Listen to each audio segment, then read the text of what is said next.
In our second year of marriage, I discovered I was pregnant. I had just finished preparing dinner when I heard Ruben unlocking the front door. Rushing over, I placed his slippers at his feet. "Welcome home. Come see what I've made for you." Ruben affectionately ruffled my hair and handed me a fresh bouquet of flowers. "Thank you, darling. You shouldn't have gone to all this trouble." For the past 2 years, he had unfailingly brought me flowers every day after work. His fans often called him the model husband, handsome, talented, devoted, and above all, incredibly romantic. Ruben removed his suit jacket and rolled up his sleeves, looking puzzled at the child-sized portions on the table. "Why the kiddie meals today?" I couldn't hide my smile as I rested my chin on my hands, sitting across from him. "Take a guess." Ruben's expression shifted, a glimmer of surprise in his eyes. "Am I going to be a father?" I handed him the pregnancy test, my eyes welling up with tears. Ruben excitedly embraced me, spinning me around in circles. "This is wonderful news. I'm going to be a dad." He cradled my face, kissing me several times, his eyes brimming with joy. When we uploaded the video online, it quickly garnered numerous congratulations from fans. As I scrolled through the flood of well wishes, I couldn't stop grinning. Until I stumbled upon one particular comment: "Don't flatter yourself, he's probably sick of it by now." In my years as a food blogger, I'd encountered my share of trolls, but they usually just made snide remarks about how my dishes looked better than they tasted. This comment, however, was clearly malicious. Clicking on her profile, I saw it was filled with posts about affordable student makeup. Clearly a young girl. Since she was just a child, I decided to let it go, chalking it up to immaturity. As I was about to exit, a photo caught my eye: Ruben giving a lecture. The caption read, "Professor Harmsworth looking dashing as ever. Fingers crossed I don't fail this term." My heart suddenly skipped a beat. Ruben Harmsworth's school wasn't far from home, so he could usually have every meal at home. At lunchtime, he sent me a WhatsApp message saying there was an unexpected meeting at school and he couldn't get away, so he wouldn't be coming home for lunch. This had happened occasionally before, but ever since I saw that student's comment, I started feeling inexplicably uneasy. As if possessed, I clicked on that student's profile. She had just posted a video today. In the video, she was dancing gracefully under the cherry blossom trees at school, occasionally glancing back with a smile, playful and vivacious. It was a rather ordinary sharing video, but just as it was about to end, I heard Ruben's voice. With trembling hands, I opened the video again and skipped to the end. "That's good," I heard. It really was him. At that moment, I could only think of Clara Chumley. She's been my best friend for over a decade, a typical career woman, and much more level-headed than me when it comes to problem solving. Not long after I called her, Clara arrived and hugged me as soon as she came in. "Don't be afraid, I'm here," she said. Clara scrolled through the female student's profile and had someone look into her background. Mabel Urquhart, first year, just turned 18, English major, and Ruben's student. 18, how young. When I was 18, Ruben declared our relationship in front of our teacher, saying we were free to date. Back then, I really thought 18 meant forever. When Ruben Harmsworth arrived home, dinner had already gone cold. He entered, changed his shoes, and handed me a bouquet of cherry blossoms. "Sorry, Valda, traffic was a bit heavy. Look, the cherry blossoms at the university are in bloom. I picked a few for you. Aren't they lovely?" I smiled as I took the flowers. "They're beautiful.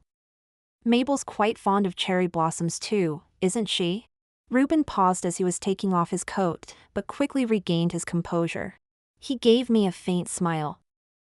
"Who?" I showed him the video Mabel had posted. He seemed calm at first, until he heard his own voice. "She's just one of my students. I happened to pass by the cherry blossom garden at the university today, and she asked me to help her film this video." Right, I had anticipated this answer. I showed him Mabel's comment: "If it's just a teacher-student relationship, why does she harbor such hostility towards me? She's always been a bit eccentric. Don't pay her any mind." I chuckled, looking up at this man who seemed both familiar and strange, feeling my heart sink. "I called your department head today. He said there was no meeting at noon." "You lied to me." Ruben was taken aback. He came forward and embraced me. I know you've been a bit anxious and paranoid lately because of the pregnancy. I understand. I pushed him away. Don't try to change the subject. Ruben's expression suddenly changed. He looked at me with reddened eyes. We've been together for 10 years. You'd rather believe a stranger than me? Seeing his reddened eyes, I felt confused. He wasn't at the university today, so we didn't notify him about the meeting. As I began to calm down, Ruben came over and hugged me. Valda, I've only ever loved you in my life. You have to believe that. I hugged Ruben back, crying. For a moment, I thought I was going to lose him. Just as I managed to calm down, the system pushed another update from Mabel. 10 minutes ago, she had posted a photo of her freshly done nails. The crucial detail was the bracelet on her wrist. Ruben had an identical one. Taking advantage of Ruben's shower, I rummaged through drawers and cabinets until I found the bracelet and handwritten card. Thank you for your concern, Professor Harmsworth. I'll work hard, I promise. Your student, Mabel. He had previously mentioned it was a gift from a student. At the time, I was happy for him, thinking how wonderful it was that he'd received a gift so soon after becoming a professor. I encouraged him not to let the student down and to teach well. I took a photo of the bracelet and searched online, only to discover it was part of a couple's set. Brilliant. So, how long had they been together? Ruben emerged from the shower and embraced me from behind, planting a soft kiss on my neck. What are you looking at? It's time for bed. Suppressing my discomfort, I turned and hurled the bracelet at him. This couple's bracelet is from Mabel, isn't it? Why aren't you wearing it? Ruben's face darkened. Valda, haven't we moved past this? There's nothing between Mabel and me. Can't you stop this nonsense? This was Ruben. We'd been together for 10 years, and he'd never raised his voice at me. But now, the anger on his face stunned me into silence. Wordlessly, I walked into the bedroom to grab my bag. I couldn't bear to stay in the house a minute longer. He grabbed my arm. Valda, let me explain. Whether it was the pregnancy hormones or my shattered heart, I found myself gasping for air, unable to breathe properly. Ruben panicked and rushed to embrace me. Valda, please calm down. I struggled desperately to break free, when suddenly I felt a warm trickle between my thighs. Looking down, I saw crimson blood staining my legs and dripping onto the floor. Terrified, I clutched Ruben's arm, completely at a loss. Then my legs gave way, and everything went black. When I woke up, the smell of disinfectant filled my nostrils. Ruben Harmsworth sat by the hospital bed, his cheeks covered in newly grown stubble, his eyes bloodshot with red veins. Seeing me awake, he excitedly grabbed my hand.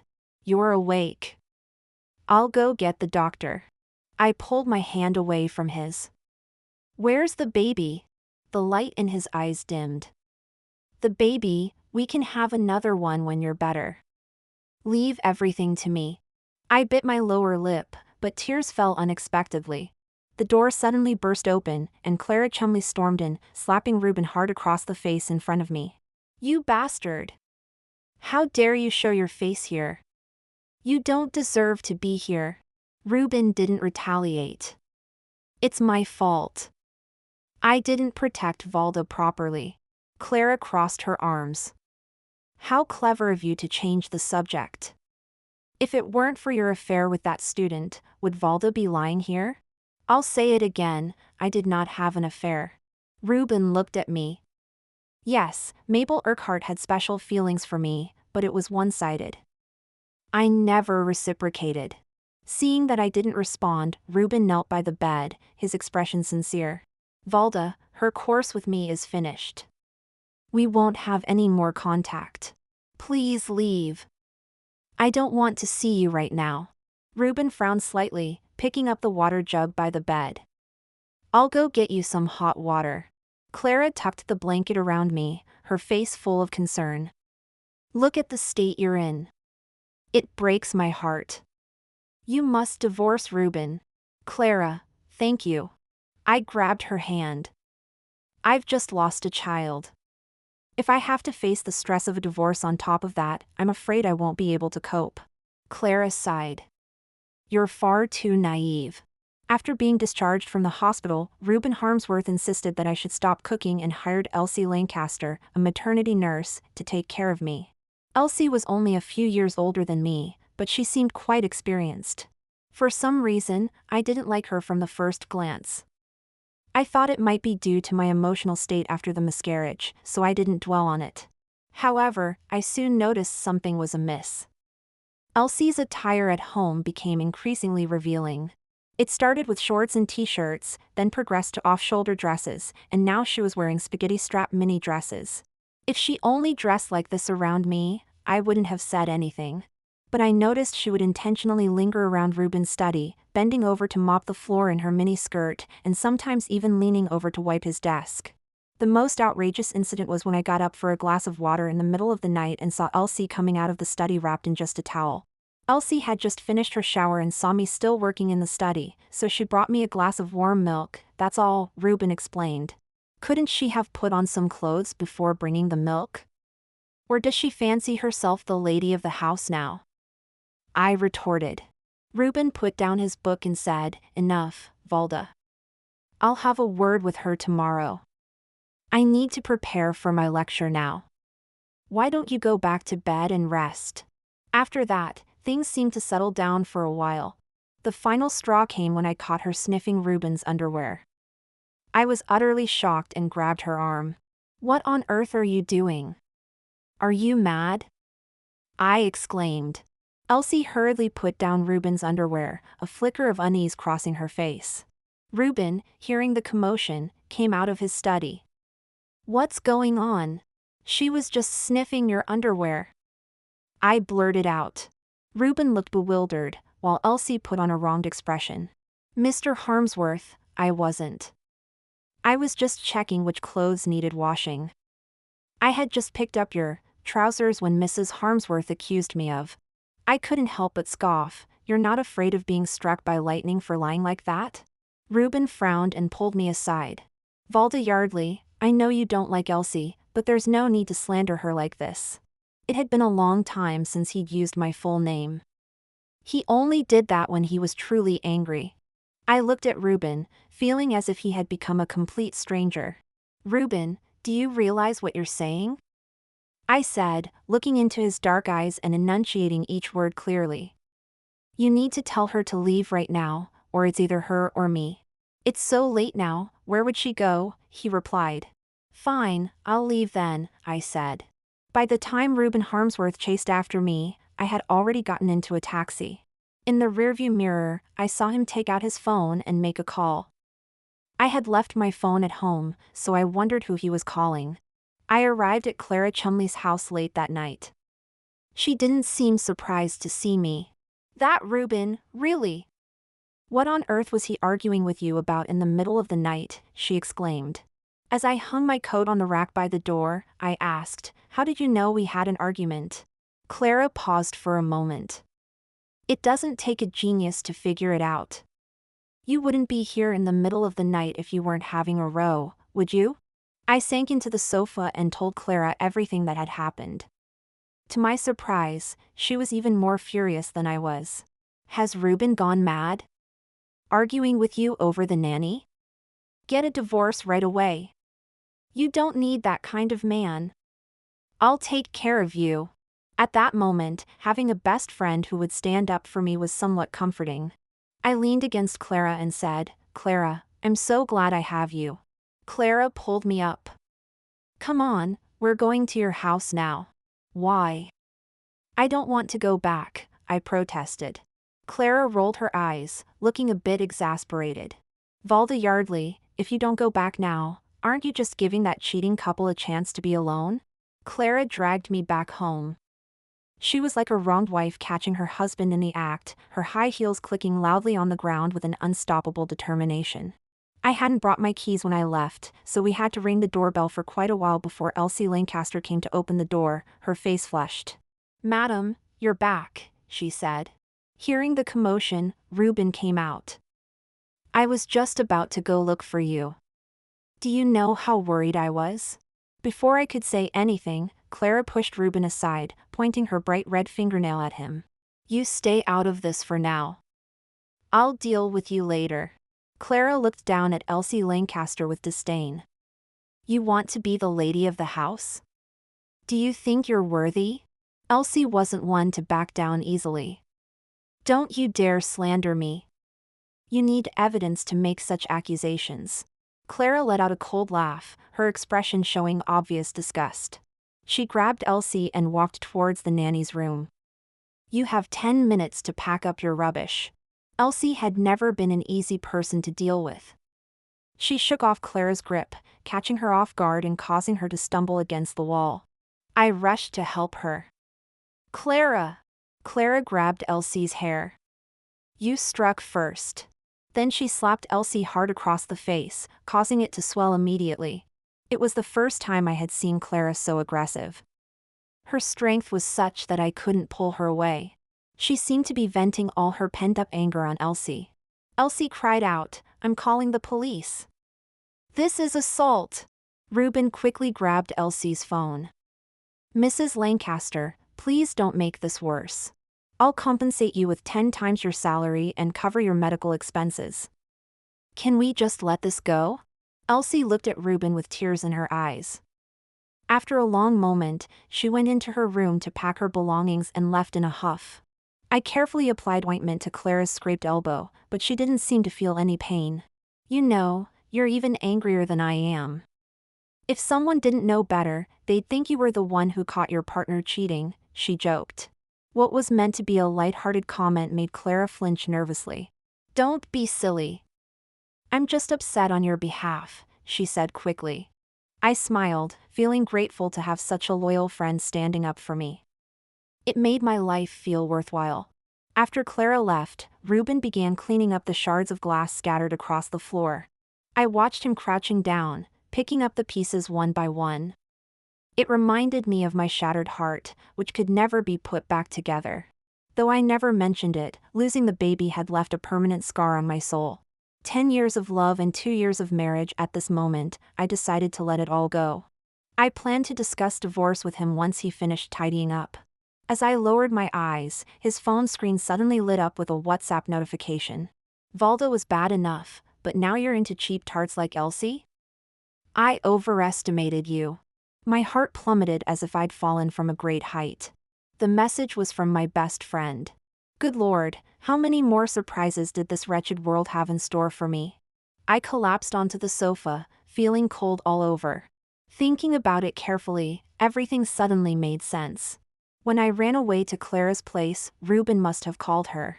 That's why Clara wasn't surprised to see me and knew Ruben and I had fought. And the reason Clara was so furious when confronting Elsie wasn't just out of concern for me. After all, she was even angrier than I was. She was upset that Ruben had gotten involved with Elsie, as if that somehow lowered her own standards. It's true what they say, disappointment in love certainly clears one's mind. I thought back to all the times she'd been there for me when I needed her most. I wondered if she truly empathized with my pain when I confided in her. Or was she secretly laughing at me, thinking, oh Valda, you foolish girl. I couldn't go through with the divorce just yet. I had to find out when this affair between those two dogs began. After coming to terms with everything, I let go of many people and things I once cared about, and surprisingly, I felt lighter. I acted as if I had amnesia, greeting Ruben Harmsworth with a sweet smile every day, just like before. Ruben was delighted by my change. He hugged me from behind. Valda, let's put the past behind us and focus on our future together. I was actually plotting how to expose his misdeeds and leave him with nothing but his underwear in the divorce. But on the surface, I maintained my loving smile. Perhaps out of guilt, Ruben treated me 100 times more gently than before. I needed more evidence to strengthen my position in the upcoming divorce proceedings. Ruben went on a business trip, claiming he was attending a lecture by a renowned professor in the neighboring town. This time, his story seemed plausible. There was indeed a lecture, and he even showed me the ticket. But whether he actually went or not, I'd soon find out. I made a surprise visit to Clara Chumley's house. She answered the door wearing a silk nightgown. Seeing it was me, she looked momentarily disappointed. Valda, what brings you here? I raised an eyebrow and handed her the shopping bag I was carrying. Didn't you say you love durian? The fruit shop downstairs just got a new batch, so I bought 2 for you. Clara stepped aside to let me in. As I was about to change into slippers, I noticed a pair of men's slippers under her shoe rack. At a glance, they seemed to be about Ruben's size and were his favorite shade of blue. I smiled. When did you start dating? Why haven't you introduced him to us? Clara awkwardly kicked the men's slippers further under the shoe rack and nervously ran her fingers through her hair. It's not that serious yet. I was planning to tell you once things were more stable. I put on a starry-eyed, naive expression. Really? Is he handsome? How does he compare to Ruben? Clara looked at me and suddenly laughed, regaining her composure. Oh, you're such a child. They're about the same, I suppose. Nothing special. Before I could ask more, Clara quickly changed the subject. Enough about me. What about you? How are things going with your divorce from Ruben? We're not divorcing anymore. Ruben's been treating me better than ever. He doesn't let me lift a finger these days. Seeing her uneasy expression, I knew she had fallen into my trap. I leaned in closer and added fuel to the fire. Ruben even said he wants to try for another baby with me. She was visibly restraining herself, looking exasperated. If I didn't know what she'd done, I might have been moved by the concern in her eyes. Valda Yardley, sometimes I really can't understand what goes on in your head. Have you forgotten all the pain he caused you? No, you're wrong. The rubbish I've discarded, you won't have either. Seeing her frustrated and unable to vent, I felt a secret satisfaction. I know you care about me, but you should focus on your own life. That handsome fellow, if you think he's suitable, you should marry him. Marriage is wonderful. We both knew that that handsome fellow could only be Ruben. As long as I don't divorce, you'll never get to marry him. You want me to divorce, but I won't. Clara frowned. So you do know I care about you. I've told you to get a divorce, but you just won't listen. Don't come crying to me when you have another fight. I smiled and leaned on her shoulder, continuing to act coy. Oh, come on. I know you're the best friend I have. Just then, her phone on the table rang. I glanced at it. On the screen was Ruben's name. Almost instantly, Clara instinctively wanted to decline the call. I pretended to be naive and said, Ruben's calling you. Quick, answer it. It might be urgent. Clara swallowed hard and answered the phone. Ruben's slightly exasperated voice came through. The parking near your flat is a nightmare to find. His tone was that of a long-married couple, and I felt like the intruder in their relationship. Clara hastily interrupted him. Why are you making such a fuss about picking up Valda? Just park in front of the convenience store. There was a noticeable pause on the other end. Oh, all right. Interesting. His business trip seems to have led him to my best friend's place. I wondered how he'd explain this one. Clara hung up and rushed to explain. I saw it might rain soon, so I asked him to come pick you up. And now he can't even find a parking spot. She started explaining before I even asked. Curious. When Ruben entered, there was a moment of awkwardness. He probably expected me to make a scene, demanding to know why he'd lied about his business trip. But I didn't. I greeted him with a smile. Darling, weren't you on a business trip? If you wanted to surprise me, why didn't you call me directly? Before Ruben could speak, Clara, ever the self-proclaimed clever one, jumped into cover for him. He couldn't find parking earlier. Who else could he call but me? The excuse was so poor, I could hardly bear it. I took Ruben's arm and looked at him with a sweet smile. I get it, you wanted to surprise me, didn't you? Ruben hesitated, then put on his standard doting smile. He pinched my cheek and said, You're always so clever. Sorry to ruin your little rendezvous. But your lies are painfully obvious. Anyone with half a brain would wonder how Ruben knew I was at Clara's when I never told him. Clara hadn't touched her phone since I arrived, so she couldn't have called him to pick me up. There's only one possibility. Ruben was coming to see Clara all along. But in this game, I needed to play the fool a bit longer. On the way home with Reuben Harmsworth, he drove in silence. It was clear he felt disappointed. After all, he had put on a new shirt and cologne just to meet his wife's best friend. And now his wife had suddenly interfered, ruining everything. Once we got home, I was the first to break the awkward silence. "Clara's dating someone." When I went to her place today, I saw a pair of men's slippers. Reuben paused while taking off his shoes, then smiled. "Well, that's normal. It's about time she started dating." "What kind of man do you think Clara would like?" The feeling of pressing forward, probing step by step, was exquisite. Even though I knew the answer, I still wanted to see a moment of unease flash across his face. How would I know? Maybe she likes the muscular type? I hung up Reuben's coat and looked up at his slightly evasive gaze. "Darling, you said Clara and I are two peas in a pod. Could it be that we both fancy the same man? What on earth are you thinking?" I pressed on again. "Clara's got a hot body and she's gorgeous. Haven't you ever been tempted?" Reuben's face darkened with displeasure. "Valda Yardley. I despise men who think with their lower half, and I would never be attracted to any woman other than you.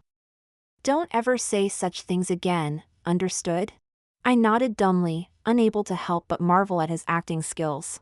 I remembered how I used to be dazzled by his upright professor demeanor when we first got together. Now it all seemed like a joke. Reuben stretched his muscles. "I'm tired. I'm going to take a shower." "All right, you go ahead. Can I play some games on your phone?" I forgot to charge mine today. He had something to hide, so he definitely wouldn't give it to me. Sure enough, Reuben turned back. "The school administrators might call soon. Why don't you watch some telly instead of playing on your phone too much?" Before I could respond, he took his phone with him. The sound of water came from the bathroom, but standing by the door, I could still make out snippets of conversation. "Stop calling, will you? She's watching me like a hawk. I never said I'd have another child with her. Calm down. Now's not the time for divorce, you know her health is still recovering." I can't be that cruel. Can't be cruel? How was it not cruel when he betrayed me? My fists were clenched so tight that my nails left marks on my palms. I called Clara, but the line was busy. "Is she calling you now?" "Fine, go ahead and answer it." Reuben hung up, and Clara immediately picked up my call. "What's up, darling?" I was just in the shower and didn't have my phone. "It's nothing, just wanted to let you know I'm home." "All right then, you get some rest." After hanging up, I felt a lump in my chest that I couldn't swallow or express.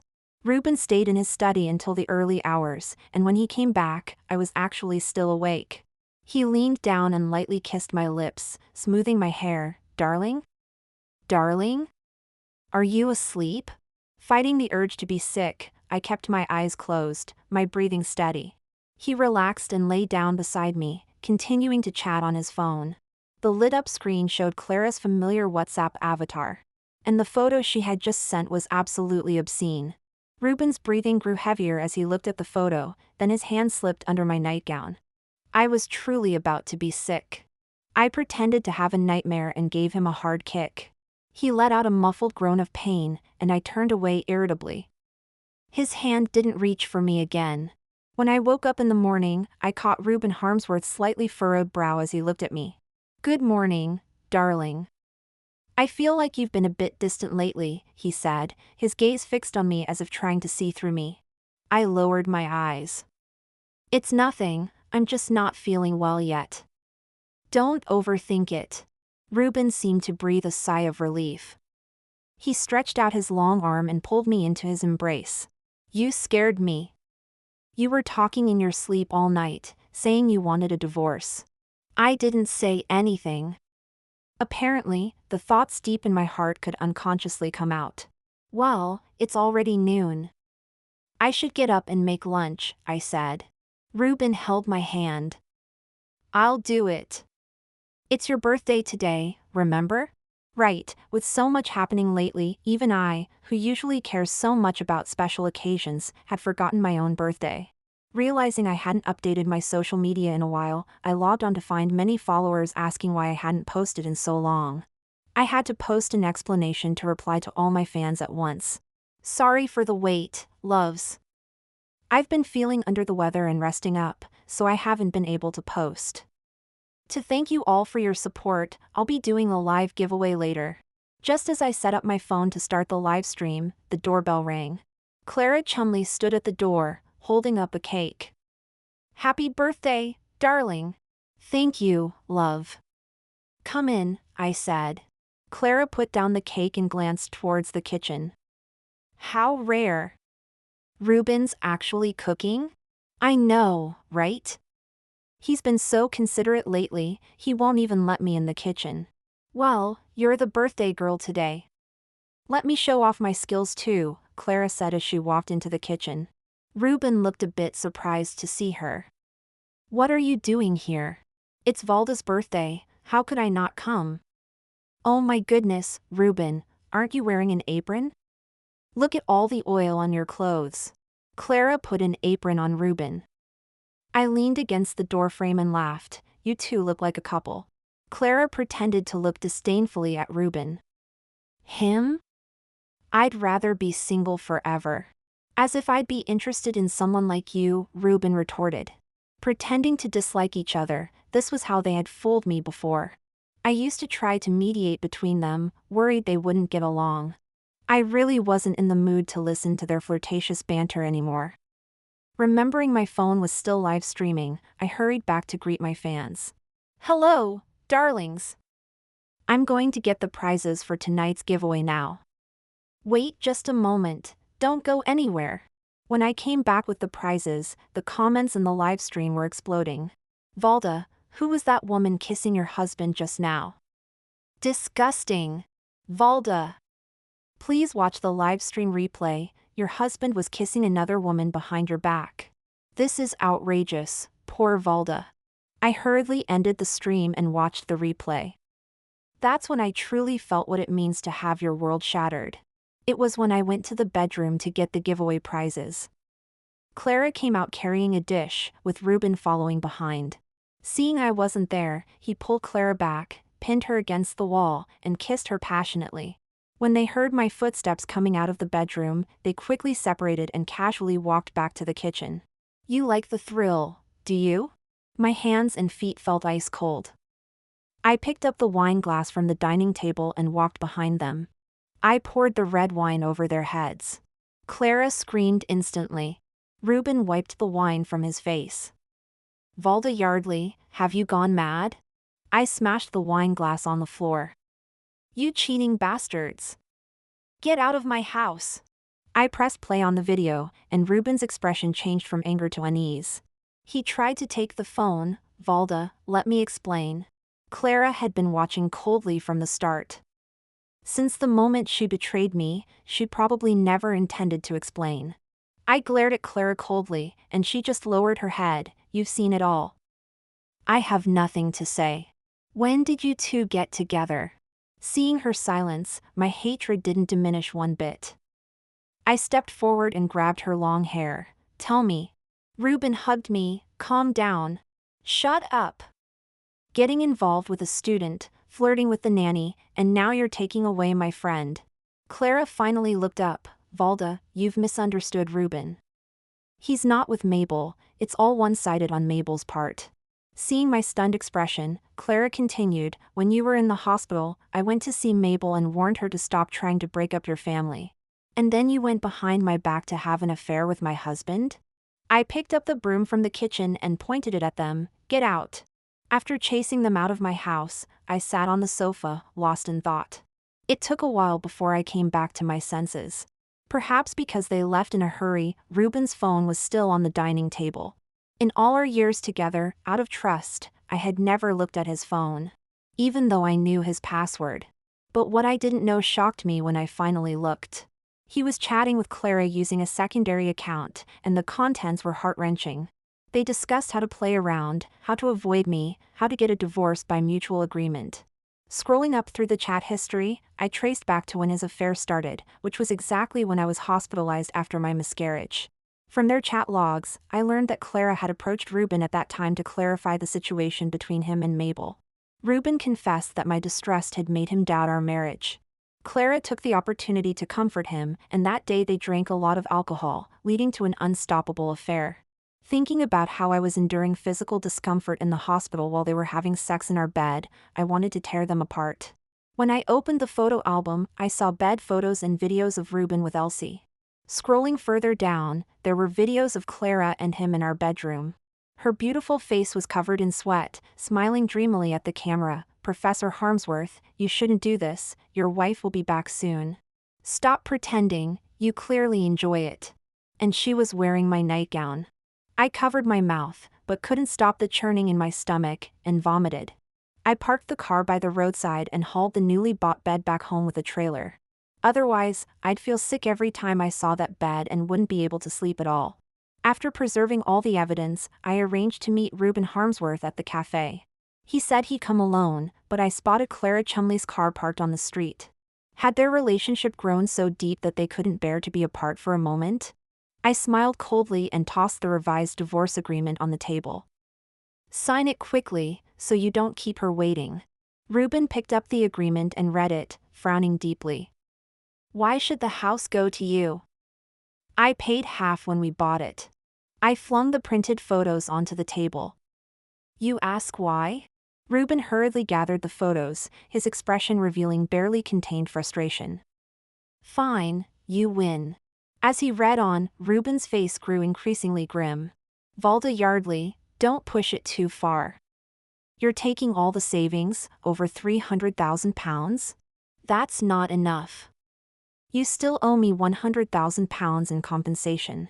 Ruben threw the pen onto the table, tugging at his hair in agitation, his eyes bloodshot as he looked at me. "Valda, don't you care at all about our 10 years together? The man before me had betrayed me first, yet he wanted me to be sentimental? If you don't sign, those videos and photos will appear on the school forum tonight, for all to see." As soon as I finished speaking, I saw Clara storming in, fuming with rage. Before I could react, she threw the water from the table in my face. "Valda Yardley, don't you dare go too far." Gasps erupted around us. I wiped the water from my face, stood up, and slapped her hard across that face of hers. The sound was sharp and crisp. Clara staggered back several steps, staring at me in shock, unable to utter a word. Ruben was stunned too. I turned to the onlookers with a smile. "I'm sorry everyone, just dealing with a cheating husband and a fake friend. Pardon the disturbance." Clara's face contorted with anger as she raised her hand at me. I was prepared for a catfight that might make the news. But Ruben grabbed her hand. "Let it go." He walked up to me. "I'll sign the agreement." Clara glared at him furiously. "Ruben, have you gone mad?" Ignoring her, Ruben handed me the agreement and strode away. I smiled. As I looked up, someone offered me a towel. That was brilliant. "Here, dry yourself off." "Thank you." I took the towel and wiped my face. Only then did I notice the gentleman before me, tall, with chiseled features and a smile that was both gentle and roguishly handsome. He was looking at me intently. "I'm Ingrid Newbolt, the owner of this cafe. Here's my card." I was a bit stunned as I took the card. Ingrid smiled. "You're Valda Yardley, aren't you? I'm a fan of yours. I love the food you make. Would you be interested in collaborating with our cafe?" I bit my lip, feeling a bit embarrassed. "Mr. Newbolt, you." Ingrid grinned, leaning down to whisper in my ear, "I'm a woman." "I'm so sorry, I apologize." She shrugged it off. "No worries. Think about it, and feel free to contact me anytime if you have any ideas." Ingrid went back to tending to her customers, completely unfazed. Looking at her, I seemed to see another possibility for myself. I've only seen Ruben Harmsworth once since the divorce, when he came to collect his belongings. His face was covered in stubble, and his eyes were bloodshot, a stark contrast to his previously well-groomed appearance. As soon as he entered, he fell to his knees. "Valda, I know I've made a mistake. Please forgive me." "What are you doing? Get up." I pulled him to his feet, but Ruben grabbed my hand. I promise I'll never do it again. I'll do whatever you say. Does Clara know you're here? Ruben lowered his eyes. We're not together. Why not? I've realized you're the one I love most. I can't live without you. Ruben's eyes were red-rimmed, and at that moment, I believed he was telling the truth. But what difference did it make?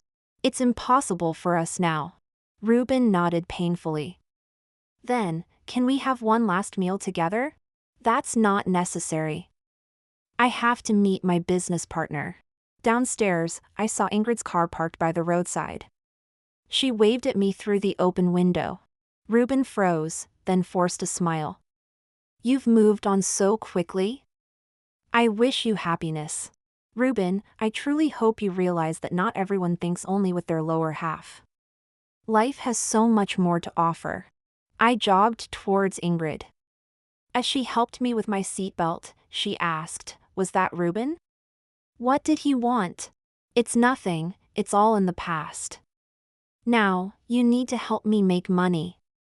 I want to become a wealthy woman. Ingrid laughed and started the car. As you wish. As we drove away, I saw Ruben standing by the road waiting for a taxi. His thin figure made my nose sting with unshed tears. The person I loved for 10 years had become a stranger. But beside me sat Ingrid, who had been with me through all the dark times, always leading me towards the light. In my darkest hour, finding such a dear friend had saved me. After a decade-long relationship, I thought it would take just as long to heal from the divorce.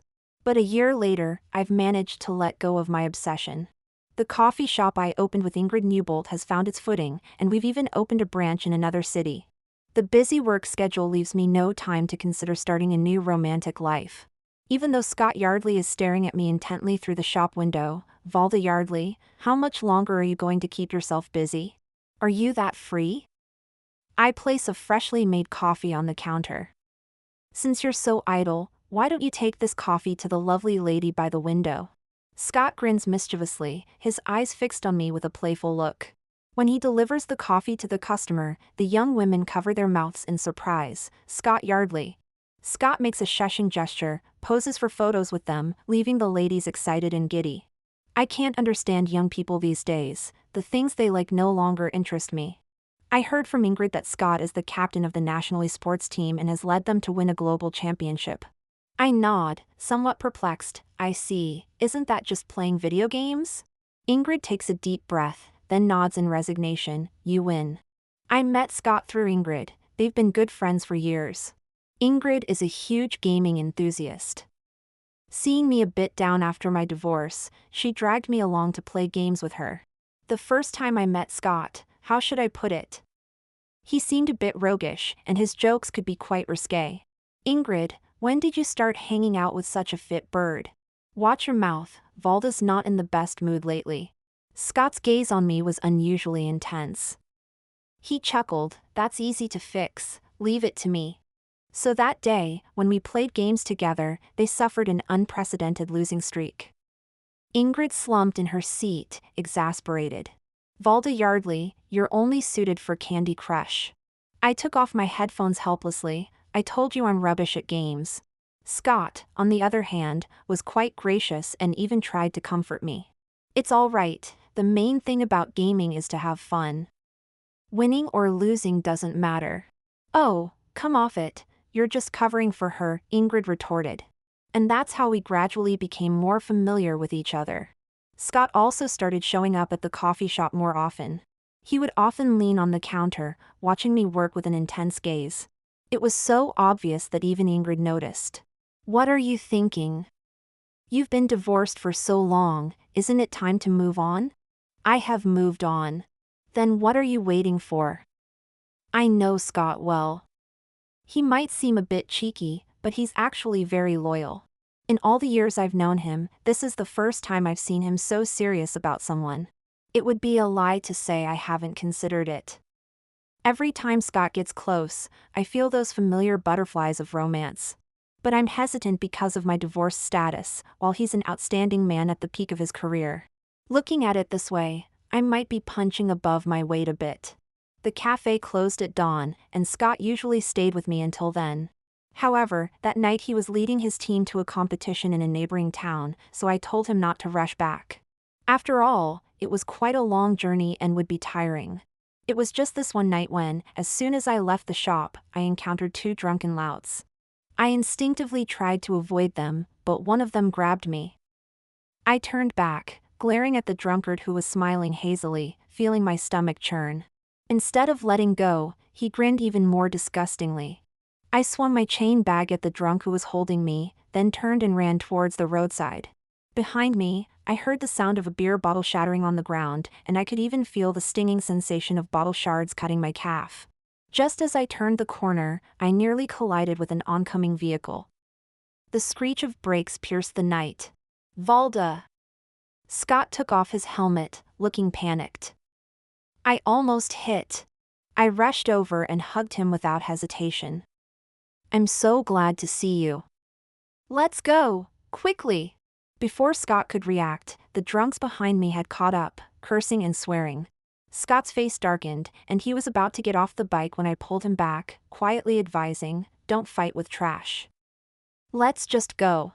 I climbed onto the back seat, and the two drunks tried to grab me. Hold on tight. Scott revved the engine, and the bike shot forward, leaving the two drunks far behind. The whole way back, Scott remained silent, not cheering up no matter how I tried to joke with him. It wasn't until he brought me home and saw the wound on my calf that he finally cursed under his breath.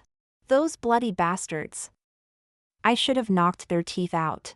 I stroked his cheek, and he seemed taken aback. And then what? The police would come, define it as a brawl. How would that benefit you? Scott's gloomy face finally showed a hint of a smile. You're worried about me. Since you like me too, why not give us a chance? He smiled, lowering his eyes as he quietly disinfected the wound on my calf with alcohol. Not giving me a chance to make excuses, he continued. I know what you're concerned about, but I'm not Ruben. After bandaging my wound, Scott gently held my hand, his eyes brimming with tenderness. No, I know you're good. It's just that I'm divorced. Scott couldn't help but laugh, affectionately pinching my cheek. So what if you're divorced? Don't label yourself so easily. I like you for who you are. Scott pulled me into his arms. Just be yourself. He stroked my hair. You only need to tell me if you're willing. Of course, if you're too shy to say it, just staying silent will be enough. Scott knew my stubbornness too well, so he chose to let me accept by default, at least so I wouldn't have to verbally admit that I needed him. He chuckled softly on top of my head, then deepened the embrace. I understand. From now on, my embrace belongs only to you. Nestled in his arms, I felt a sense of security I hadn't experienced in a long time. To be honest, in the year and more since my divorce, there had been other suitors. But Scott was the first one who was so blatant yet impossible to drive away. He always saw through the facade I put up, even when I pretended to be particularly strong on the surface. But he always had a way of making my heart soft yet determined.